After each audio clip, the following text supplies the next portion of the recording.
This is the solution video for section 4.3, problem number 10. So for problem 6 through 11, it says find the intervals over which f is increasing and decreasing. Give the values of x for which f has local extreme values.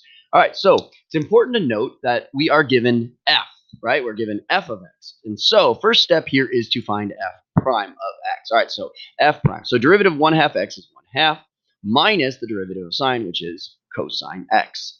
All right, so now we have to remember that we're trying to find the critical numbers, right, on the interval 0 to 2 pi. So we want to set this thing equal to 0. So 1/2 minus cosine. All right, so we're going to add cosine to both sides, so we get that cosine x is equal to 1/2. And so now I want to know when x is equal to 1/2 on the interval 0 to 2 pi. So x is 1/2 at pi over 3. That's in quadrant 1. And then in quadrant 4 at 5 pi over 3. All right, and so now we want to put those critical numbers, pi over 3 and 5 pi over 3 on our number line, and we want 0 and 2 pi to be at the ends. All right, so now all I have is 1/2 minus cosine x. So we only have the one row, so we're going to put a 0 at pi over 3 and a 0 at 5 pi over 3. All right, pick a number to the left of pi over 3. How about 0? So 1/2 minus cosine of 0. What's the cosine of 0? That's 1. So 1/2 minus 1 is negative.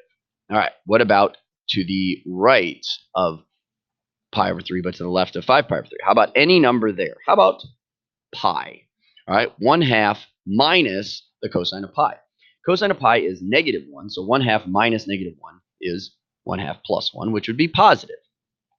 All right, and then to the right at, well, how about take 2 pi. 1/2 minus cosine of 2 pi. Cosine of 2 pi is 0, so, cosine of 2 pi is 1, so 1/2 minus 1 is negative.